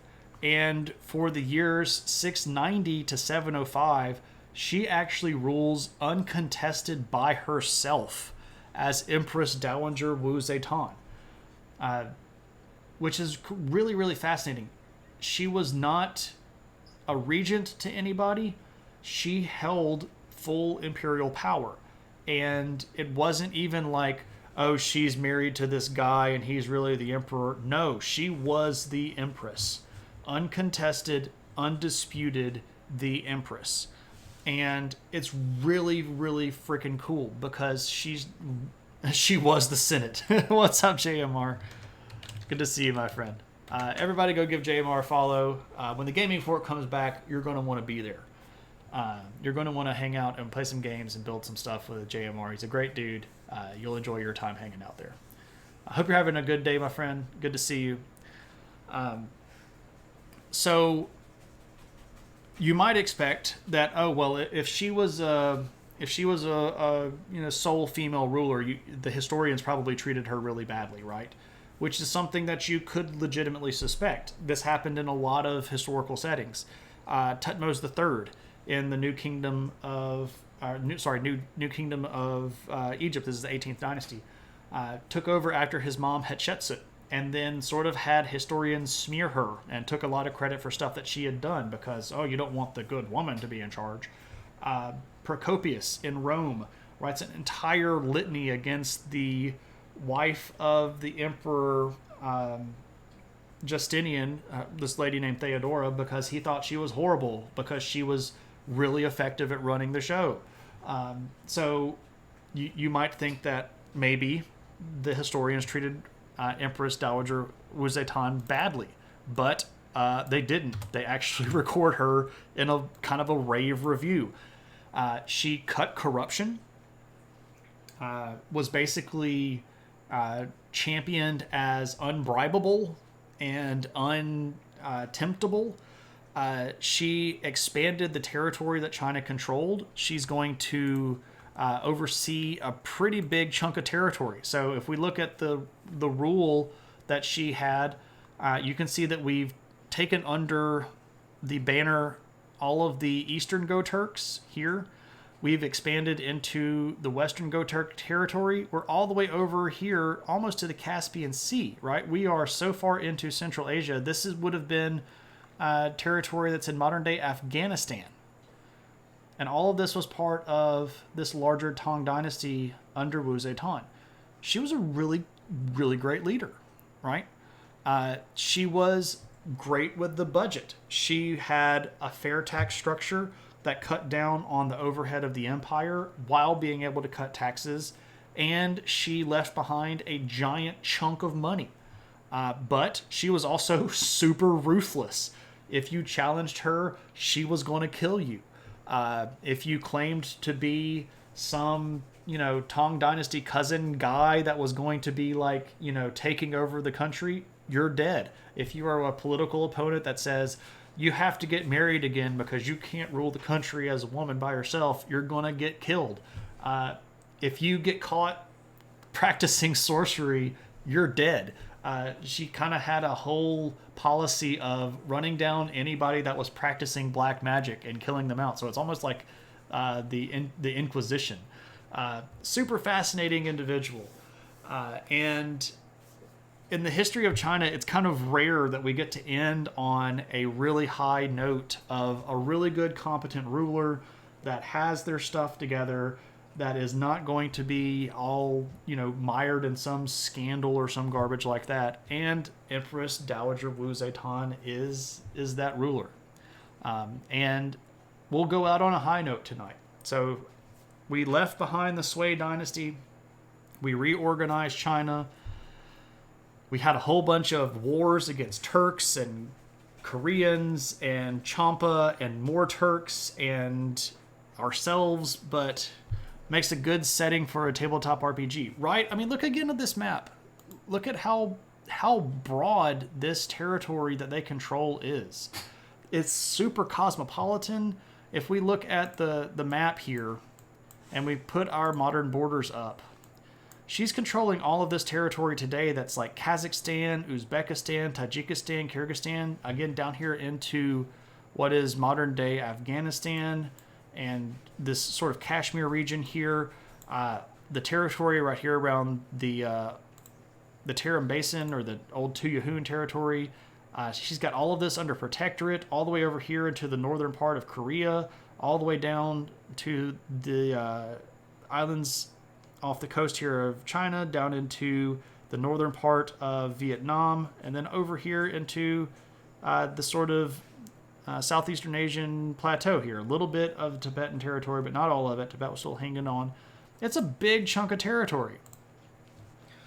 So her husband was an emperor from 649 to 683, but she pretty much took over the kingdom in 665.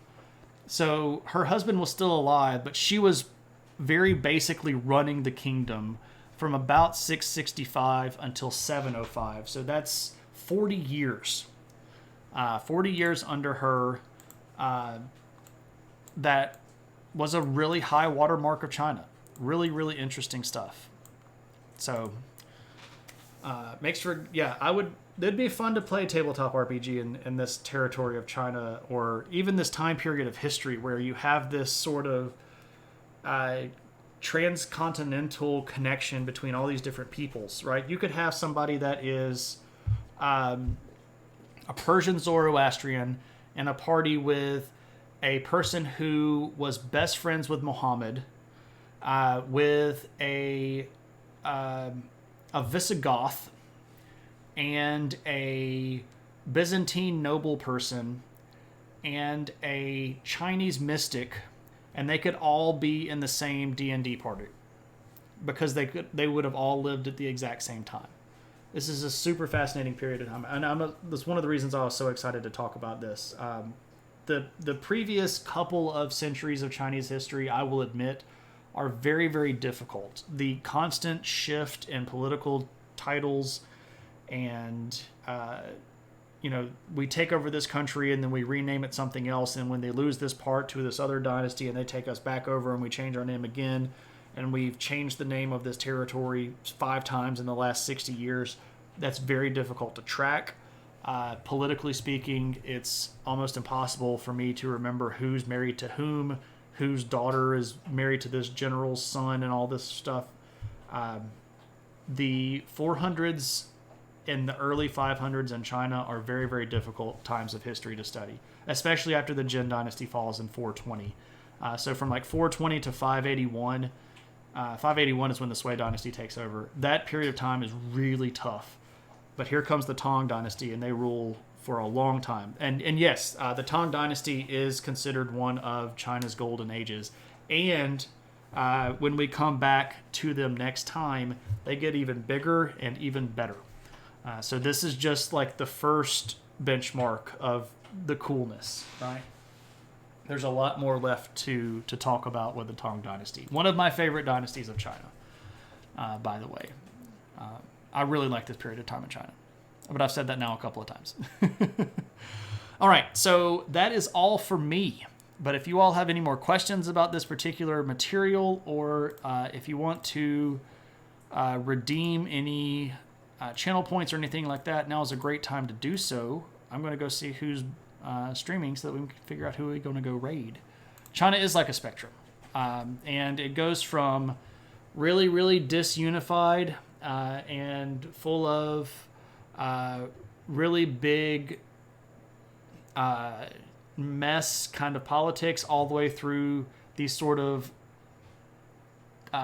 metropolitan transcontinental powers that have all of their engines running, tuned in sync, and a lot of stuff in between, right? What's in the news? There's a lot of stuff in the news, actually. There's a whole bunch of stuff going on. I do want to mention one thing that I don't think got enough coverage. The other night, actually probably while we were streaming on Tuesday, there was a 7.3 or 7.4 earthquake in Taiwan. I'm sorry, not Taiwan, in Philippines on the island of Luzon. So right about here is where the epicenter was, and it has caused a great deal of damage. There have been confirmed deaths. They're still trying to figure out exactly how bad it is because they're still trying to literally dig people out of the rubble. And I don't think that got much, if any, international coverage. It was a 7. Anything that big is bad just by itself, but the fact that it hit literally on the region. Do we have the borders? Can we get the territorial borders? Ilocos Sur is the name of the territory, which I believe is right around here. But yeah, it hit areas that were populated, and it has caused a lot of damage. It does appear that the Filipino government has made a fairly decent response to it. They got out there pretty quick.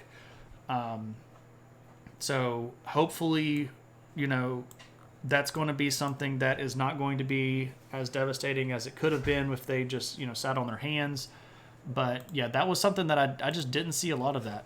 You wonder if it's related to the eruption in Japan. I didn't put that together, Junk Collector, but that's a great question because that larger region sits on the exact same plate, right? So we can just see the line of the plate here as it comes down. And it might very well be related. I don't know if we could... Well, I don't have the credentials to say that it would be or wouldn't be. But I did... I mean, there are a lot of seismic actions out there. And they do seem to kind of run in spurts when plates shift and stuff like that. But I don't know if that would be directly connected. But that's a great question. Nick saw a video of a tower falling down. Cave asks when the RPG is coming out. That'd be a fun one to make. That would take a lot of work, though. You hear they have 5,000-year-olds of history. Yeah, I know, exactly. It's a long period of time. So that's something that I definitely wanted to point out. Another thing, which is something that got a lot of coverage, but I don't know if it's going to really necessarily solve the trouble or solve the problem. But recently, as of this week, the Pope made an official visit to Canada. And this was directly in response to the discovery earlier in the year of multiple mass graves at schools that would have been at the time in the late 1800s, early 1900s. These schools would have been run by the Catholic Church, and the specific purposes of these schools were to basically re-educate Native American peoples into Canadian culture. And these mass graves showed that thousands of children lost their lives at these schools. And the whole thing was covered up, quite literally. These mass graves were just only recently discovered. And the Pope made an official visit to Canada to meet with Native American tribal peoples in the affected areas and apologize to them.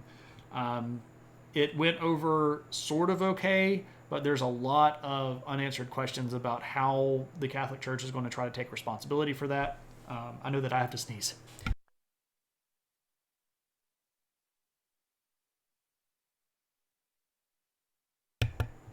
Okay. So that's another thing that's kind of in the news. So those are two things that I think maybe flew under the radar a bit. Of course, we could talk about Ukraine and Russia and all that stuff too, but I think that's getting enough coverage that I'm pretty sure you shouldn't have too hard of a time following that if you are involved. How can one apologize and take responsibility for the death of a generation? Foggage, that's a great question, and I don't know the answer to it. But I do think it's something that America needs to think about too. Because America committed exact same tragedies against Native American peoples that the Canadian government did. Not attacking the Pope. Yeah, and it's a hard thing to do. It's a hard thing to do. How do you properly... So first off, how do you even express the same amount of sorrow, right? Like, how do you try to get, like, on the same level with that? And then how do you go about trying to make that better? How do you try to go about recompensation, or how do you try to go about reconciliation? It's a tough thing to do. It really is a tough thing to do. And I don't know the answer to it. I do not envy the individuals in that situation trying to figure out how this sort of thing can be made as right as possible. I don't think that it can ever be made completely right. But I think that there are probably pathways to make it more right than it is now, if that makes any sense.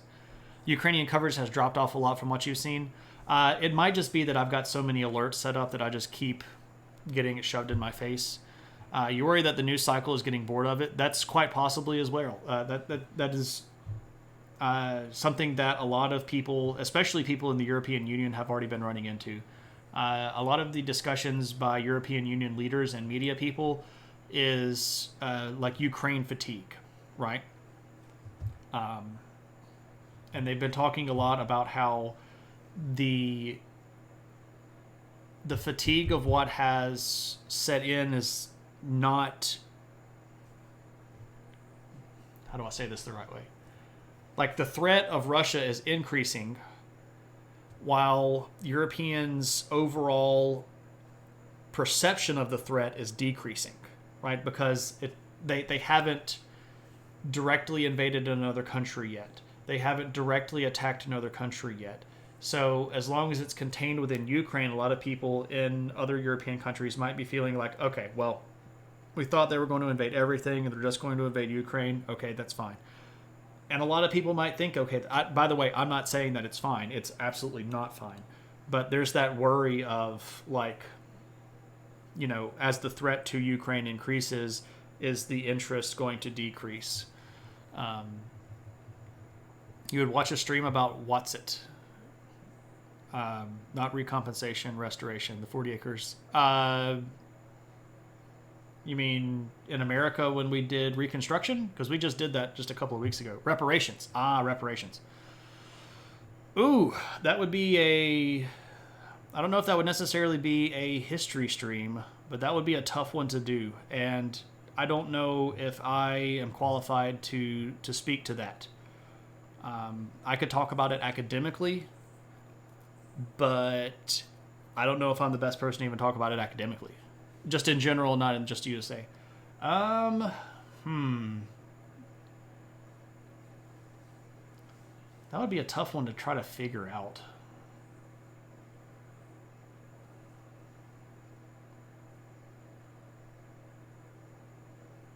It might actually make it more difficult if we generalized it. When have reparations been paid outside wars?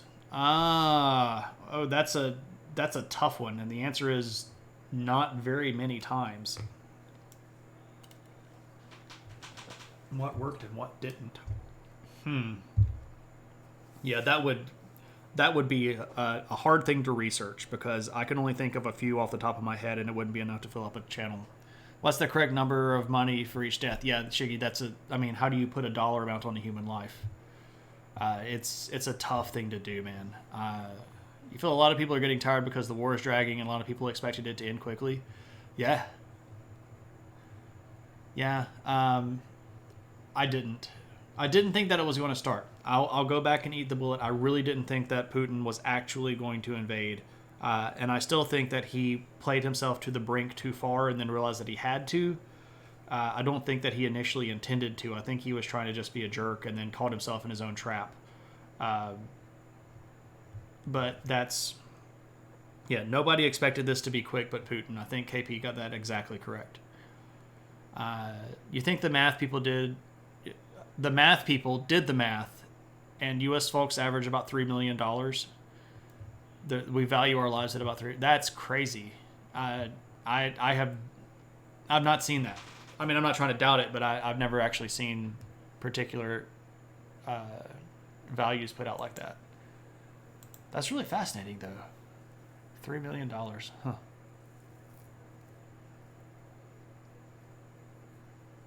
Huh. Kind of fancy, I guess. Calculated by means of how much are you willing to pay for X amount of safety, the smaller the likelihood of dying. Oh, I got you. Like if we're going to work out some scenario whereby I'm going to be able to live this way. How much am I going to be willing to pay to live this way? That makes sense. That makes sense. Actuarial table. Yeah. Okay, I got you. I wonder if that's because our ability to comprehend big numbers starts decreasing pretty fast after we pass 1 million, right? Like, how much do we fully understand what $1 million is, right? Yeah, that's kind of stuff. How much will you pay to get a skip around in Squid Games? I still haven't watched Squid Games. I don't. I mean, I'm not like trying to not watch it on purpose. I just don't wanna. I know the premise of the show, and I know that people are horrible. So like, I don't wanna. I don't want to watch a show that's a downer, that's purposely exposing the horribleness of humanity, because I get exposed to that all the time just by studying history. I don't need Squid Games to tell me that people are horrible to each other.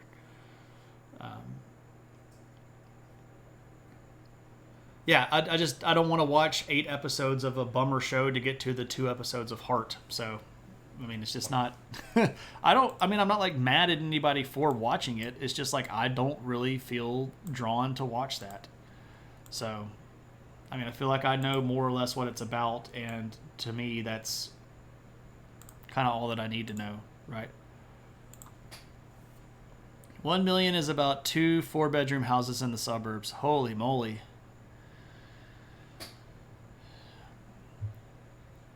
Nix, your property values are a lot higher where you are than me. If I had $500,000, I'd be living in a big old house around here. It is an upper. You get to feel like you're better. Yeah, I mean, Shiggy, I get what you're saying, but like, I don't know.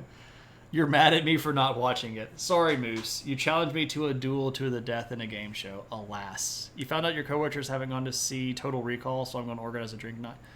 See, and there you go, Junk. Like, Total Recall is kind of a goofy movie, right? It's got really goofy special effects. Squid Games is an Olympic Saw movie. Yeah, like, I mean, I know what the premise is. 1 million is an older, needs work, 2-bed, 2-bath around here. Kyle, what's up, man? Good to see you, my friend. Yeah, we did the same thing to Mac in a lab coat with Dodgeball. Pretty much, right? 2 4-bedroom houses.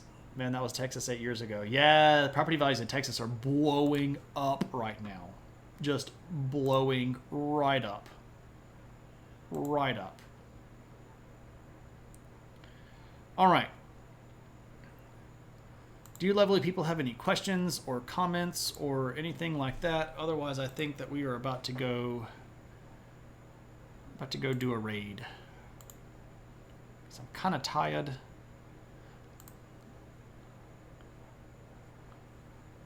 Where's the raid button? There we go. Texas is totally fed. No one can afford the taxes now that the house prices have exploded. 1 million here would get you about a 8,000 square foot house on 10 acres of land. Yeah.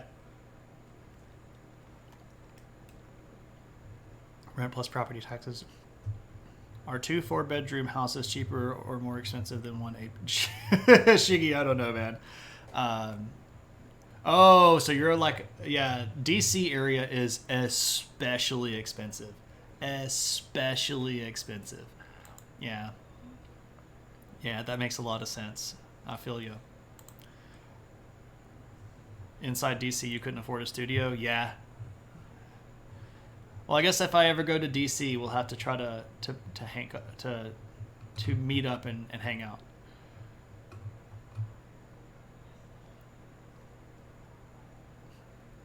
Arnold Schwarzenegger movies. Okay, so I'm going to disable the rank 3 things if you all don't stop using the rank things the wrong way. When you rank 3 things, you give me 3 things, and then I put them in order, right? That's how rank 3 things works. It's not, hey, dig 3 things out of the bin, out of your brain, and tell me which 3 things they are. Change the redemption, not the people. It says it in the description. If you read the description, I'll even read the description. Rank 3 things. Give me 3 things. I will arrange them in their proper order. So, you have to give me 3 things. Predator, Total Recall, Jingle All the Way. The best Arnold Schwarzenegger movie for me, I don't even know, man. Terminator 2 Judgment Day is probably the best one. Predator is number 2.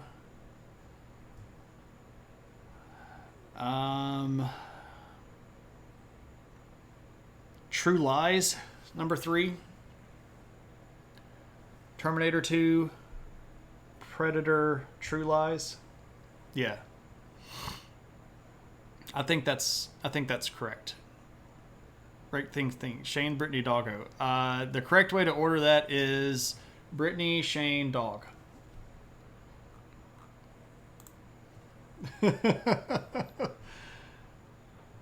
You could agree with Shane's ranking.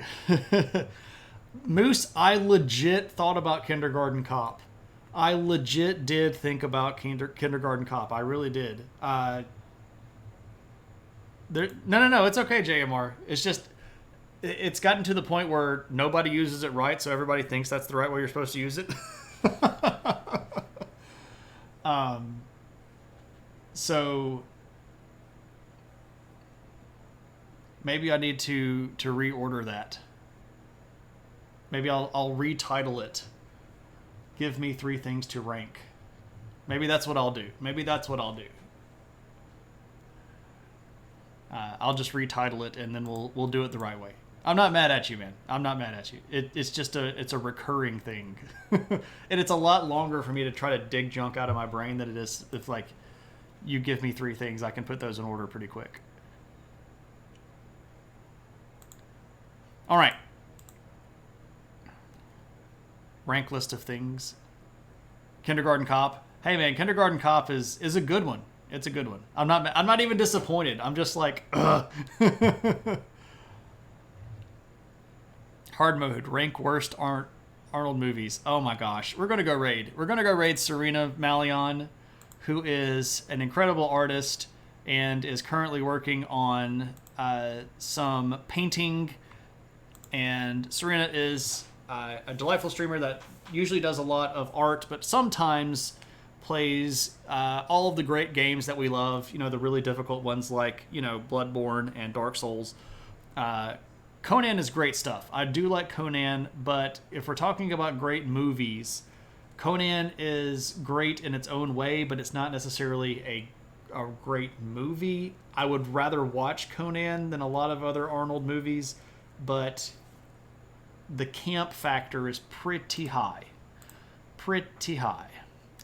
But anyway, the next time you are definitely going to see me is next Thursday. I thought about doing another 2-stream week, but I've got some stuff to do over the weekend, and I'm not going to have as much time to prep as I normally would. So definitely next Thursday, maybe some Gundam stuff between now and then. We'll see. But until then, thank you all so much for coming through. Eris, thanks again for that raid, man. Much appreciated. Everybody take care of yourself.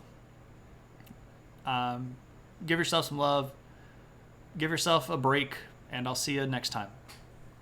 Take it easy.